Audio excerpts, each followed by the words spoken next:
It is my privilege and pleasure to welcome you on Human Rights today. We are delighted to have you all with us today to participate and share in the 7th Vojina Dimitrijević annual lecture.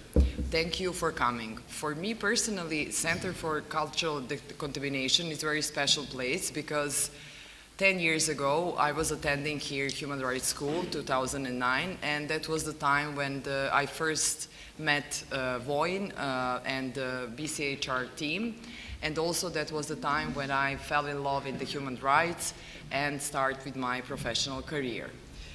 We are honored to have Dr. Florian Bieber with us today. I'm sure you all well know that Florian is a Jean Monnet Chair in the Europeanization of Southeastern Europe, a professor of Southeast European History and Politics, and the director of the Center for Southeast European Studies at the University of Graz, Austria. He is also coordinator of the Balkan and Europe Policy Advisor Group and has been providing policy advice to international organizations, foreign ministries, donors, and private investors. His research interests include democratization, institutional design in multi-ethnic states, nationalism and ethnic conflicts, as well as the political system of Southeastern Europe. Prepare yourself today to be challenged, excited, and inspired after the lecture. Florian, the floor is yours. Thank you very much. I will hold my talk in English, but I'm of course afterwards very happy to answer any questions in Serbian and also discuss with you further in Serbian. Well, first of all, let me say I guess I'm both honored and worried. I'm honored because it's a great honor to be invited by the Belgrade Center for Human Rights. It's a great honor to be here.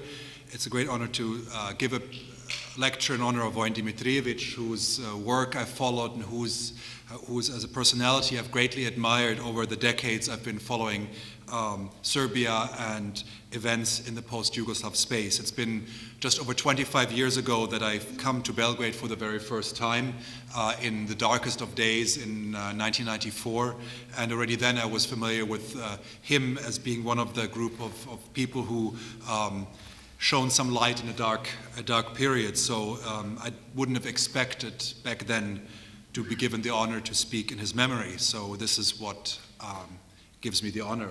What worries me is two things. First of all, to live up to that expectations, and the other thing which worries me is to say something today which you don't know already. Because what I will talk about is what I call the erosion of democracy in the Western Balkans and in Serbia, competitive authoritarianism, and probably many of you experience this more and know more about it than I do. So I'm worried that I will bore you and will tell you something you already know. But I will try to still hopefully live up to your expectations and the honor of the occasion. So in fact, a few years ago, 4 years ago, I wrote a short comment based on a talk about the Balkan Prince.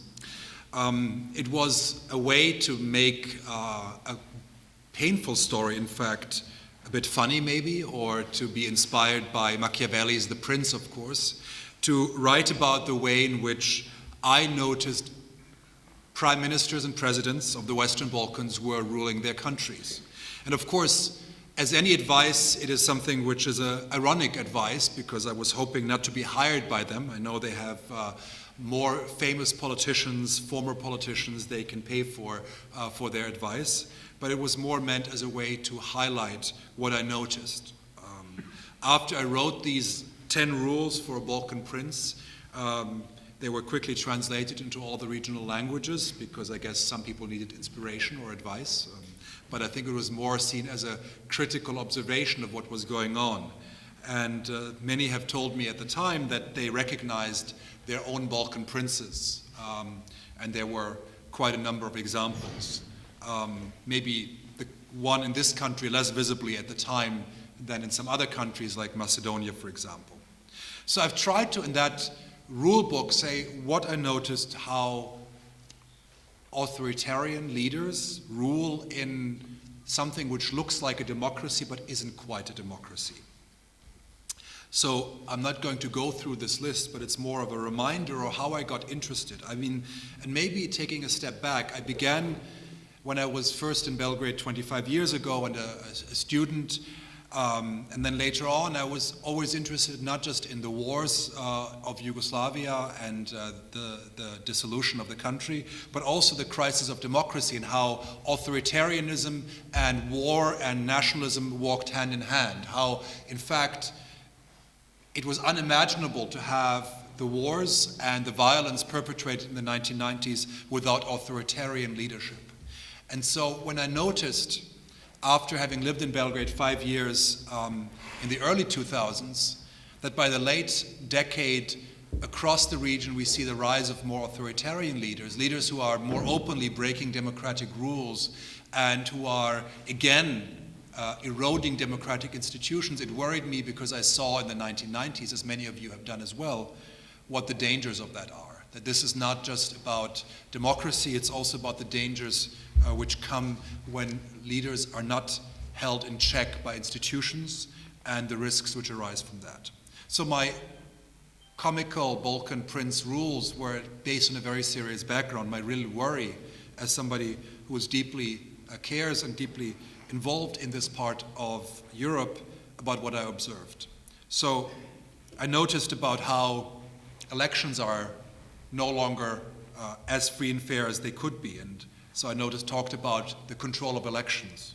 I noticed the control of the media as one of the rules. About how EU integration is just a formula which is talked about but is not of little substance and little substantial meanings. How people talk about reforms and they talk about it, but don't really mean so much. So there are many more of those rules, but to some degree I've noted at the time it's a little bit like dancing on the edge of a volcano. That's the metaphor I use for the rulers, because they claim to be democrats, but at the same time they want to retain power like an autocrat. So there's a paradox in what I'm talking about. One where you behave autocratically, but you can't say so publicly because your legitimacy rests on being democrat, on being popular, but also externally of being accepted as a partner, and you can only do that if you're a democrat. So this is a dance on the edge of the volcano, as I called it, which requires certain tricky maneuvering, like creating problems and solving them, having rule of law as a rhetoric, but making sure the law is abiding to you and not the other way around. So after I wrote these 10 guidelines, I've developed this further, and I've had the luck of working together with a group of like-minded analysts and researchers, some of which are here in this room today, members of the Balkans and Europe Policy Advisory Group, a group which came together as a result of the initiative of the European Fund for the Balkans, and its team, with whom I'm very grateful. And I know Igor Bandovic is here, who has been a partner in this, and other members of the group, like Srđan Majstorović and others. And we've been thinking about how to provide analysis and ideas for European policymakers for the Western Balkans. And a few years ago, we wrote about what we call the crisis of democracy in the Western Balkans. And what the term we used, we didn't invent it, but it came from a Canadian Montenegrin scholar, the term of stabilitocracy, which has become more widely used and which I'll come back to later. But the idea that there is a crisis. And when we wrote this paper a few years ago, we got a lot of pushback. People said, well, this is not so bad. We talked to diplomats, and some said, well, are you sure there's a crisis of democracy? Are you sure there's a new authoritarianism? And we realized that this is a topic which deserves further attention and illustration. And I've written a book which has just come out, and I have a copy of the manuscript, and I can show you that. But the book itself is not yet printed, but it's based on trying to develop an academic background to this analysis to identify the mechanisms, and I will present most of what I've been describing in a much more detail in the presentation today, in what I call the mechanisms of authoritarianism in the Western Balkans. So you don't need to read the book anymore after today, so that's maybe an easy one. Although I shouldn't say that, because then you're not going to buy it. But then again, if you're an academic writer, you don't get any money anyhow from the books you sell, so there isn't much benefit. But it was my attempt to illustrate and highlight this pattern, not just in Serbia, but across the region. And again, I'm not trying to say there's anything particular about the region, because we find these patterns well beyond that. But it's maybe more ignored. It's more obvious in Hungary, it's more obvious in Turkey, it's more obvious in other countries than it is here, partly because the countries might be more important for the eyes of external observers because they're bigger, or because the way in which democracy is undermined is more obvious, is more visible. So what I've encountered, that a lot of the mechanisms here are visible to those who notice them, who observe them, and who live through them every day, but they might be a lot less noticeable to outsiders, because the outsiders see the facade, and the facade often looks a lot better. So you could also call them the Potemkin's villages of democracy to some degree in the Western Balkans. This is why I'm worried when I said earlier that I might bore you, because a lot of things I might say might be very familiar to you, and they might be more a surprise to the outsider who might be fooled by the idea that everything is going well with democracy in the region and in Serbia. But maybe I can still be of little interest for you. The first element is that, of course, what I'm talking about is not a unique phenomenon for the Western Balkans, not unique for Serbia by no means.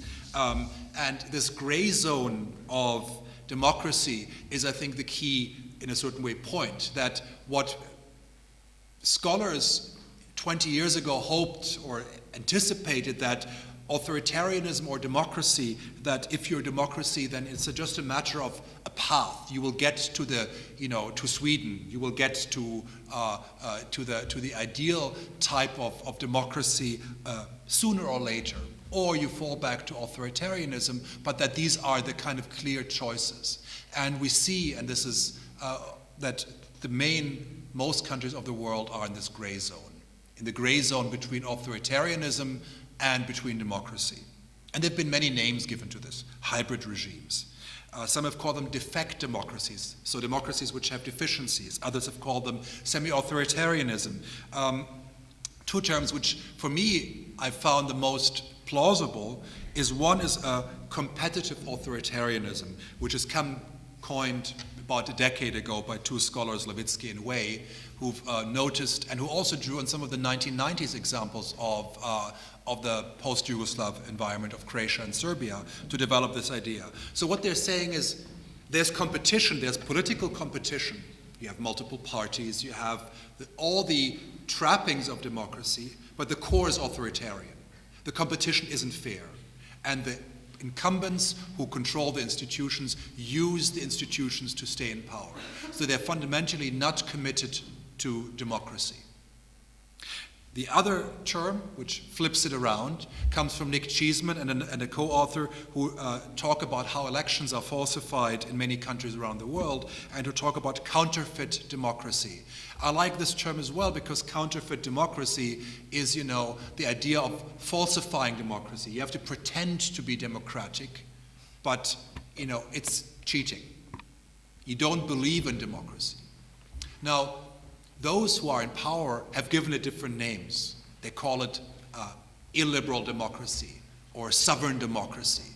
But all of these obscure the fact that, as I've argued, and other scholars who've observed this argue, that illiberal democracy is not democracy. Because democracy rests on the recognition that others have a legitimate right to express their opinion, that they have a legitimate point of view, and that your point of view is not the only legitimate one. Once you argue that your point of view is the only legitimate one, you fundamentally don't accept pluralism. And so in that sense, liberalism, not in the political ideological sense, but in the sense of accepting other people's opinions as legitimate, not all of them, but a fundamental spectrum of opinions which are not your own parties, has to be part of democracy. So in that sense, this gray zone all describes not different types of functional democracies, but rather different types of governments which are not democratic. Now, they might have many elements of pluralism, but they are restricted pluralism. They are lacking.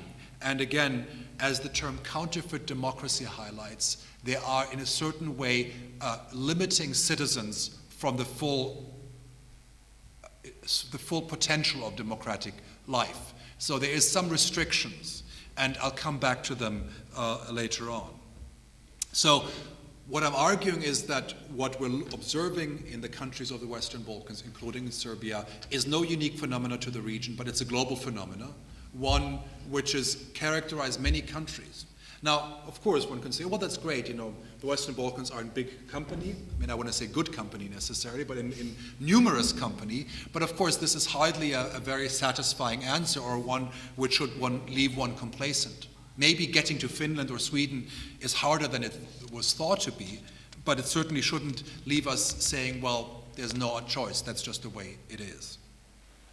So, of course, I don't need to give you the many names and faces of those who might fit into the category, from Erdogan in Turkey to Viktor Orban, a recent visitor to Serbia, in Hungary. And global trends, whatever measure you take, have noted a decline in democracy across the world in the last decade. And in fact, it also includes well-established democracies, because I would argue that presidents and rulers like Donald Trump in the United States are autocrats who operate in democratic systems. Every indication is that the American president, for example, has behaved in an autocratic manner. He is luckily restrained by democratic institutions. So rather than conceptualizing the world as democracies and authoritarianism, we can also think of them as how strong are the institutions in maintaining democracy, and how is the behavior of the elites in power within them. And if you're lucky, you have democrats and democratic institutions. And if you're unlucky, you have autocrats and autocratic or undemocratic institutions. And most of the countries are somewhere in between. Now, you can have Democrats in undemocratic institutions, in institutions which are not independent, which aren't strong. And this has been what has been the case for the first decades of the 2000s in most of the Western Balkans. But the commitment of those Democrats has eroded since, and is, I would argue, in most countries, I'm not sure about their commitment to democracy. So, in that sense, I think that what we need to think about is both the nature of the rules and the nature of the rulers, and how they operate together in what is an increasingly undemocratic environment. So, of course, what I'm arguing is to identify the mechanisms and see what they're based on. But I'm not talking here as a pessimist who says this is the way of the world and this is how it has to be. Maybe there was false optimism 25 years ago, which is usually blamed on poor Francis Fukuyama for the end of history.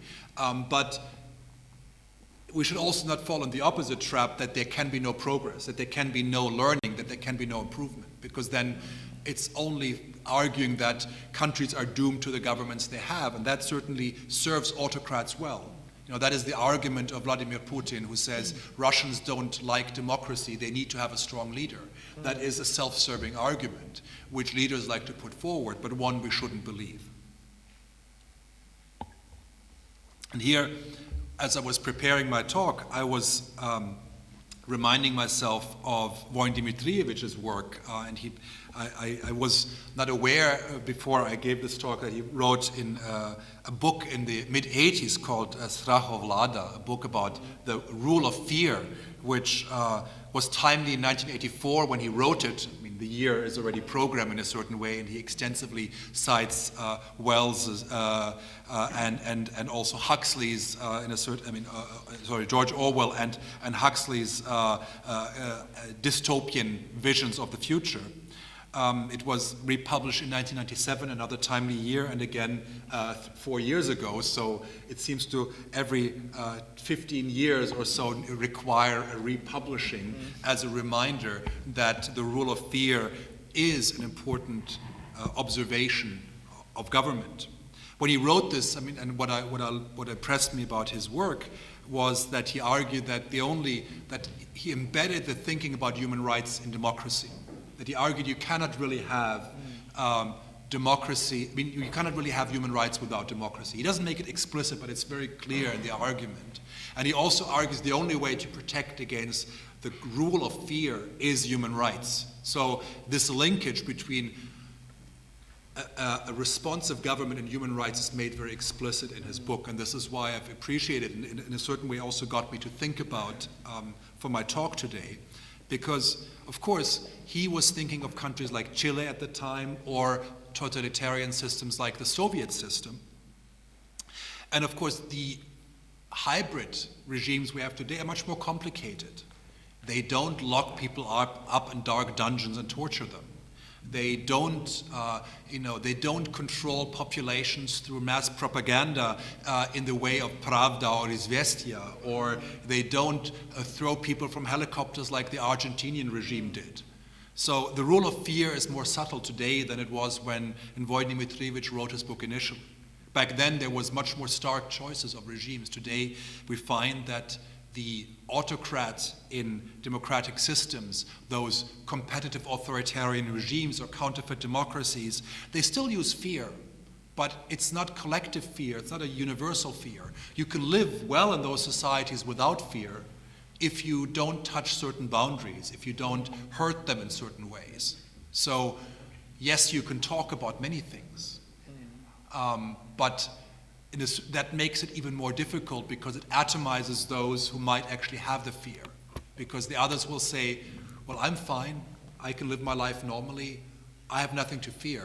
Those regimes of the past, in a certain way, made it easier for those who opposed them to feel like they had the solidarity of all the others who lived in fear as well. While these regimes today make it more difficult because they only challenge those and give them a sense of fear who might threaten them. They might get their garage or their house set on fire, or other messages which tell them that they shouldn't cross certain boundaries. But many of the other people can just feel that their lives are just normal and untouched by that. So it makes it harder. So to come back to the present, so there are many ways in which one can look at how the countries of the region are no longer as democratic as they were a decade ago. And I'm certainly not arguing that the 2000s were a golden decade of democracy for any of the countries. On the contrary. But what we can see, and again, I have just one table here, which is one of the measures by Freedom House. There are many others, and they all tell the same story, that roughly there's been a decline in democracy over the last decade, to different degrees across the region, to different extents, and all of these measures which try to put numbers to democracy are always problematic because it's hard to measure it. It's very much an experience which is much more complicated than it can be measured, because what do measures look at? They look at laws, they look at implementation, but we know, and I would actually argue, a lot of these autocrats in democratic systems work through informal mechanisms. They don't censor the media. They make sure journalists have to censor themselves. They find other mechanisms to control power through ways which observers might find hard to detect, or even if they see it, it's hard to quantify. So these measures are at best an indication, but certainly not a definite picture. So what they do tell us, though, that there's something going on. There's something not happening what people expected. A decade ago, people expected that this part of Europe would be following the trend of the rest of Europe to become more democratic, more stable, and that this would be some kind of automatism. And certainly, I don't need to tell this audience here that this expectation has been disappointed. Now, what I will do is to come out of the fear of of telling you something you already know, is try to identify what I call 8 features of competitive authoritarianism in the Western Balkans. And I will go through them, and these are what I identified in the book, which I think are the defining features of these regimes and how they operate. They are the constant sense of crisis, the dynamics of stabilitocracy, the use of external actors, state capture, weak opposition, strong men, nationalism, and media control. And I will explain all of them in detail of what I mean with them, just to give you a sense. This is what I want to discuss with you, and I'm also very curious to see and hear whether you agree with me or whether you notice something which I maybe forgot. This is in a certain way my proposal, what I think defines those regimes. So, and it's this defining these regimes which are operating in a constrained environment. You cannot be an autocrat everywhere around the world equally. It's different being autocratic in Turkmenistan than it is in Serbia or Montenegro, or it is, if you want to behave like that, in Poland. You have different constraints. It matters which neighborhood you're in, who you're dependent on for trade, for power, for relations. So this is why what I'm describing, to some degree, you'll find in every regime which has these features mixing formal democracy and authoritarianism, but some of them are specific to the Western Balkans. So the first one is what I call the constant state of crisis. It's the need to create the environment where there is never normal politics. Observers for other countries have called them emergency politics. So you suspend the normality of everyday politics of solving normal, quote-unquote, problems like unemployment, poverty, or other basic needs, but you create crises which suspend the normality. And these crises can take different shapes and forms. They can be bilateral crises, and I can give you multiple examples. You can probably think of a few yourselves. For example, the famous train which was sent from Serbia with nice decorations in 21 languages, Kosovo je srce Srbije, or Kosovo je deo Srbije, to Kosovo, which was then stopped right before the border.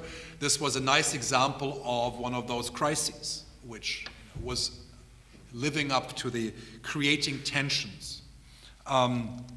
They can be internal enemies. They can be the other. They can be minorities which are seen as a threat, or they can be the opposition which is seen as an existential threat to the country. I remind you of another example I quote in my book is the coup d'etat which didn't exist in Serbia when the editor-in-chief of a publication calls itself a newspaper, you might all know, was informing people that a coup d'etat was planned while the president or prime minister, I think it was president at the time already, was traveling to China, and that he shouldn't leave because otherwise there would be a threat of a coup d'etat. And then the Minister of Interior appears dressed with policemen in masks for a press conference. This is creating crisis. This is creating emergency politics, which is not normal politics, but creating a sense of tension, which tries to suspend normal political competition. And this is no means unique to Serbia. This is something we found in Macedonia. I remind you that during the height of the political crisis in 2015, there was an incident in Kumanovo where the police came into a firefight with what was claimed to be Albanian terrorists who were preparing some kind of attack. All of these crises are clearly utilized to serve to prevent normal politics. And they create a sense of fear.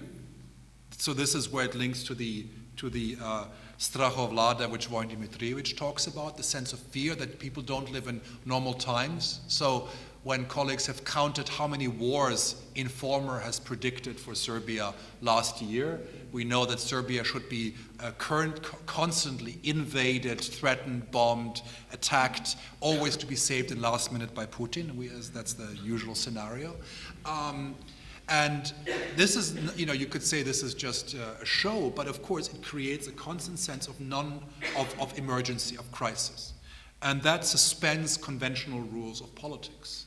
Because in times of crisis, normal patterns of legitimate opposition, legitimate criticism of a back and forth of ideas is suspended. And also, governments are not tested by regular criteria. So, also frequent early elections is another very popular mechanism we find because it also, again, constantly shifts the ground for normal politics. So this is one, I think, defining feature we find. The second point is the politics of stabilitocracy. Now, some critics of the term have said, well, what's wrong with stability, or isn't stability what governments should always offer? And of course, when we use this term, we argue that it's not about stability, but it's about the false claim of stability. It's about promising stability, but actually not delivering on it. That if you actually achieve a government which is able to govern stable and provide a boring life, to quote former president of the Federal Republic of Yugoslavia and Serbian Prime Minister Vojislav Koštunica, who, when he took office in 2000, promised citizens a boring life, which he didn't quite succeed. But again, this is about stability, which many people claim to look for. But stabilitocracies don't actually offer the stability, but they promise it. So they govern, and this is our argument, they govern on the promise of stability and on not delivering it. So they destabilize it by the constant sense of crisis. But at the same time, they always resolve the crisis to again present themselves as being stable. So, and this is a promise to both made domestically as well as internationally. And so we find this, that the governments and the Balkan princes, so to speak, have been able to make this argument also externally by offering a sense of stability to Western leaders, by saying that they can be the guarantor of stability.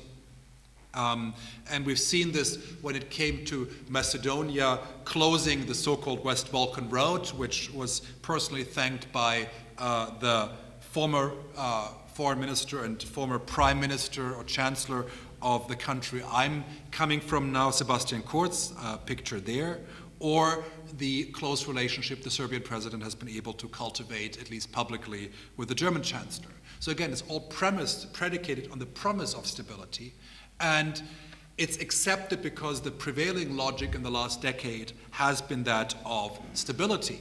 So when, for example, the current Commission President or the incoming Commission President Ursula von der Leyen talks about a geopolitical commission for Europe, it worries me greatly, because the term geopolitics is one which values stability over democracy. The very definition of the logic of geopolitical thinking is to find partners who are not necessarily partners in the way it's governed, but just in the way in which one works together on a pragmatic note. And this has been successfully instrumentalized in the Western Balkans to a certain way, cover up and distract from democratic shortcomings. Now, of course, others and myself would have argued and would argue that this false promise of stability is a false promise, because the best stability is democratic rule and rule of law, ruled by rulers who are constrained by courts and independent institutions, rather than those who promise stability, but where it's all personalized, where it's based on a personal rule rather than on a genuine, widely felt consensus of the rules. But certainly this aspect of stabilitocracy, and I still think the term is relevant, the false promise of stability is central to many of the governments. And this is closely intertwined to my third point, the role of external actors, the role of actors which have become more engaged in the Western Balkans. And this is not, and I would not argue, as some do, that these actors are inherently nefarious, inherently negative, or that they are acting on their own will where local elites are unable to restrain them. It's a symbiotic relationship where, in a certain way, you could say, instead of one Tito, there are 6 or 7 little Titos who are trying to copy that model very badly and with many other restrictions, but to play East versus West and to balance themselves. But they are, in a certain way, all of them trying to use external actors to maximize their bargaining power. And you could say, why not? Every country has a right to maximize their bargaining power, to kind of certainly find their best place. So to say we want to join the European Union, but we'll also be in the Eurasian Union. We want to be with one and with the other. You could say there's nothing fundamentally wrong with that, but of course it has many problems, because first of all, is it based on a norms-based commitment to one project? Because they are based on very different norms. China has a different model of government than that of the European Union. To which is the model of government you aspire to? And many of those relationships are inherently intransparent. And it's not just about relations with autocrats elsewhere. Every country has to have relationship with governments which might not be democratic, and that's the nature of diplomacy. But the question is, which kind of relations do you have, and how do you control them? And we find that many of these relationships are very destructive relationships. Not maybe destructive for the individual president or prime minister who is having them, but for the country. We don't know the agreements which they reach, be it in Serbia, be it in Montenegro, be it in Macedonia or Kosovo or elsewhere. So very often they lead to intransparent rules, and autocrats often like each other. Why? Because they understand each other, and they are used that they can have, what a certain president said, the art of the deal. You can make a deal irrespective of values, norms, and any other restraints. And this is why they often get along. But that is, of course, not a relationship which is always helpful, and which is in a certain way helping to bring about transparent and rule-based decision-making. So external actors are not the problem by themselves, but the dynamic and how they interlock with elites who benefit from that relationship and who maximize that relationship. The fourth point is what is called state capture and weak institutions. And again, here's a quote from the European Commission strategy from last year, which says, the countries show clear elements of state capture, including links with organized crime, corruption at all levels of government and administration. It is a banal but also quite striking admission of the European Commission last year to say that after 10 years or 15 years of enlargement politics, that this is the real picture of the Western Balkans. And they didn't exclude any single country. The degree might vary, but state capture means the state is controlled by elites who govern in the self-interest of a narrow group and not in the general benefit of the society, and who seek to extract resources from the state for their own group of interest. Now, this basically means that they are not governing in the benefit of the country. And this is something we find across the region. And this shows, of course, comes back to this point I made earlier, that it's not just about who rules, but also how the institutions are able to resist. And the institutions have been weakened and weakened across the region, less able to resist the power of the autocrat. And they've been systematically undermined, from independent institutions which were established in the 2000s to classical institutions where we know how the parliament in Serbia, but elsewhere as well, has been eroded and is no longer functioning the way you expect a parliament to operate. When a ruling coalition, as I mentioned in my book, and as many of you know, will put up amendments to its own government's proposal to the budget so that the opposition cannot talk critically, it fundamentally undermines the principle of parliamentary work. This is fundamentally undemocratic. And it can be cynically described as anything else, but it's clearly, deliberately aimed at undermining a basic institution of democracy, which is parliament.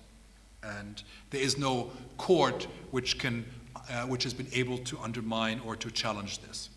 Now, of course, there are many elements to this weakness of institutions and state capture, and I don't need to give you all the examples, from elections which are deeply flawed because of pressure of citizens to vote for ruling parties because they will lose their jobs or their relatives will lose their jobs, to party membership as the only way to advance. So if you look at the self-declared numbers of party members in Serbia, in Macedonia, in Montenegro, you find that the ratio of citizens who are party members approaches 10% of the population, which is a number which is, first of all, beats the heyday of the League of Communists of Yugoslavia, But for example, self-declared membership numbers of the ruling party of Serbia is greater than that of both the largest parties in Germany. And last time I checked, Germany is a little bit bigger than Serbia. So either it means that citizens are really politically engaged in Serbia and they all are engaged in the ruling party, or something else is at stake. And of course, we all know what is happening, and the same thing is happening in Montenegro, the same thing is happening in Macedonia, the same thing is happening in Kosovo. People join political parties, ruling parties, to get a job.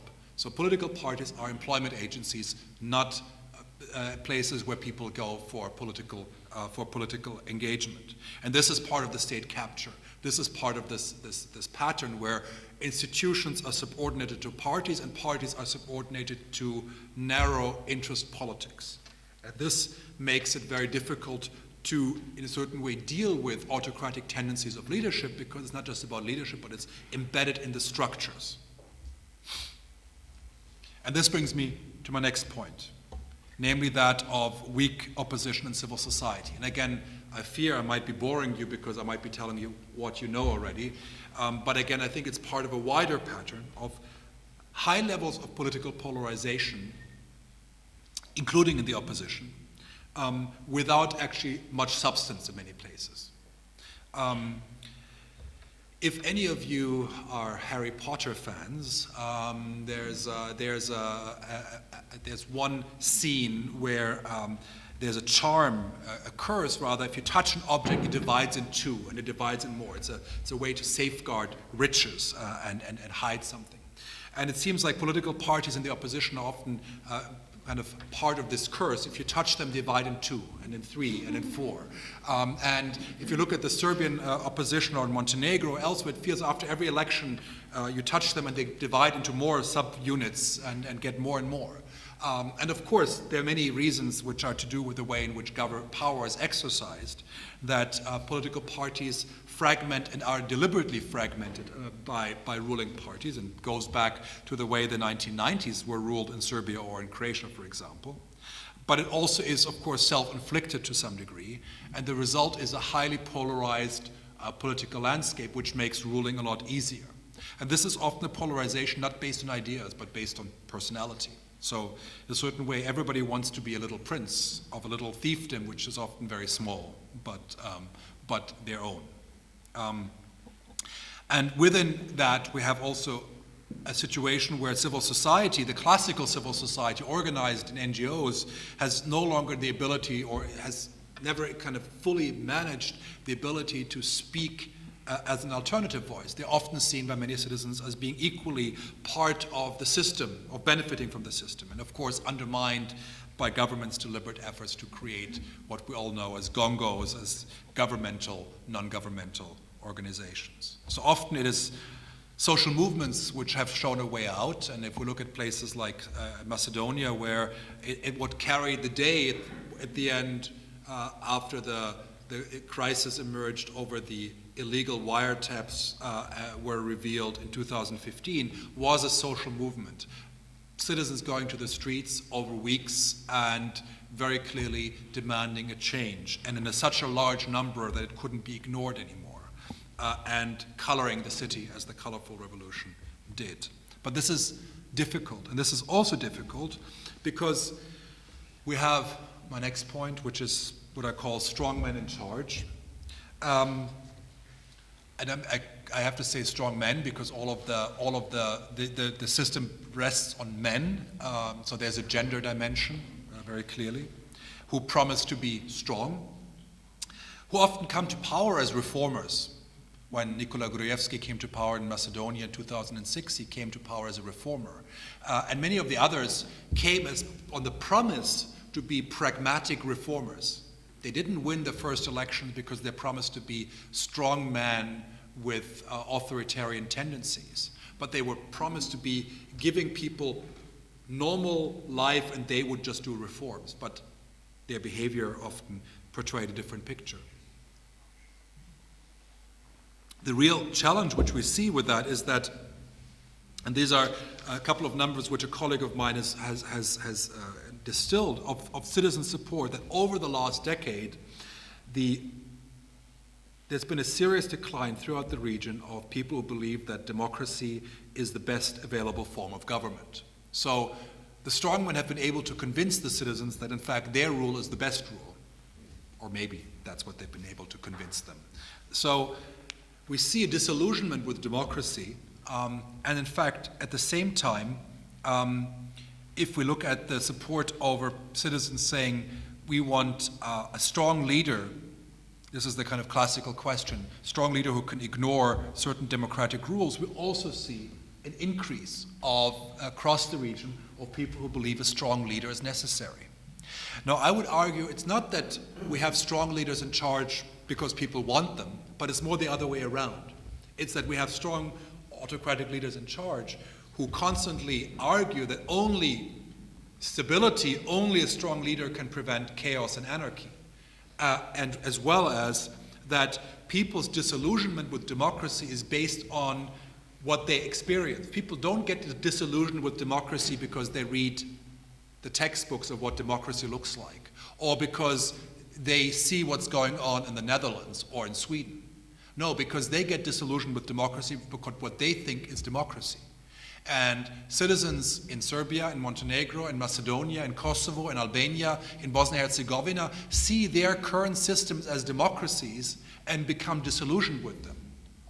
I mean, honestly, if I were asked, I would also be disillusioned with democracy. I just wouldn't think of it as democracy. But the point is that disillusionment with democracy, which is not democracy, leads to support for authoritarian rule, which in fact is exactly what citizens already have. So it's the same way as saying, people don't like political parties across the region. If you look at, support for political parties or trust in political parties, it's very low. But of course, you don't trust political parties because political parties serve to get you a job and they pressure you and they're not based on ideas. So of course you don't like them. But it creates a vicious circle where in fact you get the unwilling consent of people to these kinds of systems. But it shouldn't be understood as that citizens first want autocrats and then they get them, but it's rather that these systems in a certain way have inbuilt ways of reproducing themselves. And this is something which makes them in a certain way, generates them some level of stability, which requires a more difficult rupture in a certain way. The penultimate aspect of the system is what I call nationalism as a variable resource. If we go back to the 1990s, the governments of Slobodan Milošević, of Franjo Tuđman, and their little partners and brothers elsewhere, all rested on nationalism as a central resource. This was an argument which allowed them to mobilize. As, of course, many have noticed, they always made sure to have somebody who was more nationalist than them. And we know the candidates, some of them still active on the Serbian political scene, who were the Duracell bunnies of nationalism, who were more nationalist than everybody in power. And they were very useful for that because you could always say, there's always somebody worse. You were always moderate. So Slobodan Milošević or Franjo Tuđman could always say, I'm quite moderate in nationalism because look, there's somebody even more, radical than I myself. So they were able to combine radical ideas of nationalist ideas with supposed moderation, but of course this was a very controlled way. So I would say this mechanism still works to some degree, but I would say it's no longer as central. Nationalism isn't the driving force. So often when you get external observers who say, well, the main problem we should worry about our local Balkan princes is, are they nationalists? I say this is not the main problem. The question is, are they Democrats? The nationalism sometimes might appear when we look at Milorad Dodik, who's discovered that organizing military parades, which include the Automoto Savez Republika Srpska, is the best way to go. But this is not the only strategy. Yes, you can build monuments to Alexander the Great and celebrate supposed historical continuity, but you don't have to.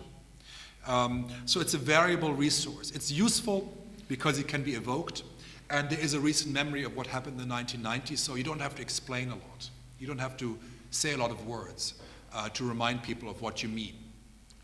And so, in fact, what we see is that the 1990s are still very present in discourse and can be evoked very simply through certain dates of the calendar, memorial days, like Oluja, which triggers very different reactions in Croatia and in Serbia every year and can be used very quickly as a very easy resource for political elites.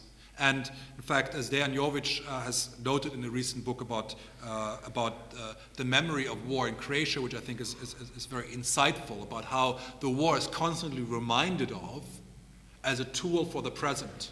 And of course, it reminds us that nothing of the wars of the 90s has been dealt with in the public sense. I mean, we know all, and they're individuals and groups, and many of them are here in this room who've done wonderful, courageous work in documenting, in making sure that the 90s are not forgotten, and that we know what happened, but the societal effect is not yet there. It is because released war criminals can have political office, they can speak at public events, they can run for ruling parties' candidates.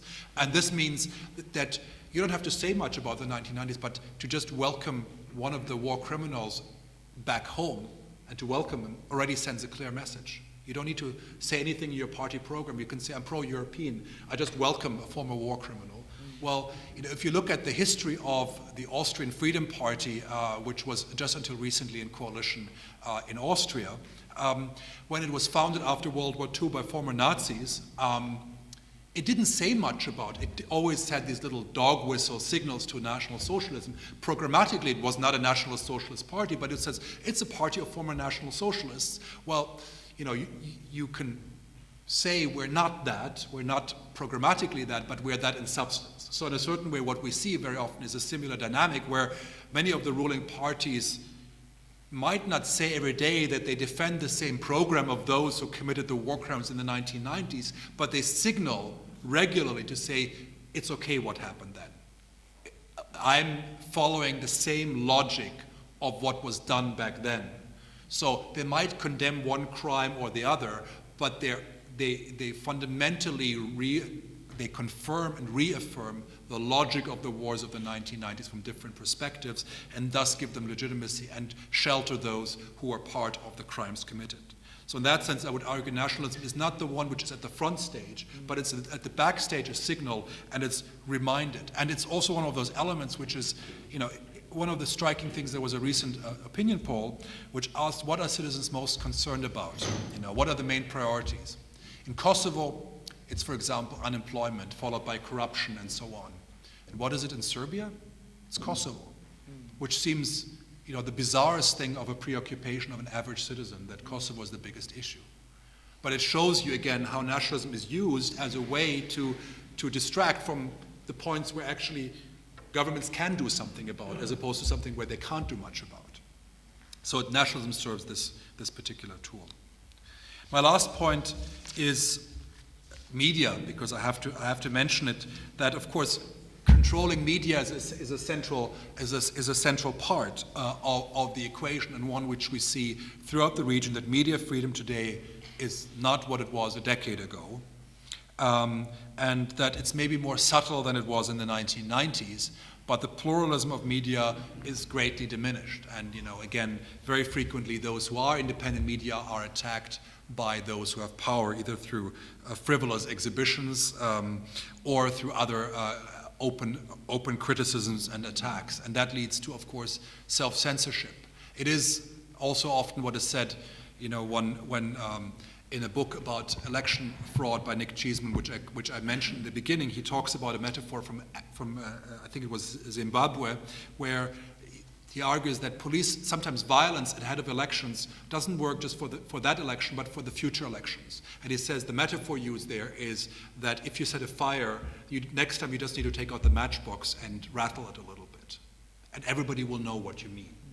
And it's the same thing with media freedom. It's like you don't have to censor anybody, but you just have to, rattle with the matchbox to remind journalists or others of where the limitations are of their freedoms, when especially they're working in media which are controlled by the government. So in that sense, we find the phenomena of both control of the media and attack on those who are critical, again, which has become more difficult across the region. And of course, that creates, again, a limited space, a difficult space for challenging those regimes. So as I'm coming to my conclusion, I would say the competitive authoritarianism, the counterfeit democracies which we see across the Western Balkans have become stable, but they're also inherently unstable. They are dancing on the edge of the volcano because they claim, and their legitimacy rests on the promise to be democrats, to be pro-European, whatever that means today. But that promise they cannot abandon. So at some point they will either have to decide, or they will have to be challenged on whether they become actually they are democracies, or they return to democracies, or they become more authoritarian. They can balance for a long period of time, but it's a constant balancing act. It's more difficult to challenge them than it is a conventional authoritarian system, because one first has to convince everybody that they are in fact authoritarian, that they are not functioning democracies, that they are not the best possible system in an environment, that in fact they are a flawed system, and that they are not what many citizens actually think they are, namely the best democracy can deliver them. So if I go back to one of the cases where they've been overcome, and I look at it at the end of my book as the case of Macedonia and the end of the Gruevski government in 2015 to 2017, it only became possible through a constellation of factors, a strong social movement, actually a strong political opposition which had not fragmented, external actors who took a long time to be persuaded to intervene. I remember very clearly the first visits of the EU Commissioner Johannes Hahn at the time, who was very ambivalent in his statements, and it took him a while to identify that this was not just a political dispute between government and opposition, but one about democracy and rule of law fundamentally. It required clearly identifying the problems, as Reinhard Priebe and his team did in an EU expert mission into the country. It required the more blunt intervention of the United States under Hoyt Yee, who was the responsible person in the State Department at the time. So a number of factors came together which made it possible. Social movements, political parties, external actors, and of course, not least, hearing the voice of the prince saying rather unpleasant things. Citizens hearing it is one thing. I mean, it's the same thing back, if you remember, some of you might remember in 96, 97, when Slobodan Milosevic stole elections, which brought citizens to the streets for many months. It only brought people to the street because they saw that their ballots were stolen. If you don't see it, it's hard to believe, but when you see it, it becomes much harder to deny and much easier for people to go on the street. So it's all of those things together which make it possible. So it's a difficult process. But again, this is maybe what I will close with is a quote from Vojin Dimitrijević, which he wrote in his book about the rule of fear, where he says, of course, the fight against the rule of fear has to rely on courageous and honorable people inside their society and their community. When he wrote those lines, he didn't imagine that he himself would become one of those people a few years later when he confronted, together with so many of you in this room, the regime of Slobodan Milosevic. But certainly this kind of courage is something which remains a challenge in all of the societies which still are confronted with regimes which are becoming more authoritarian rather than more democratic. Thank you very much.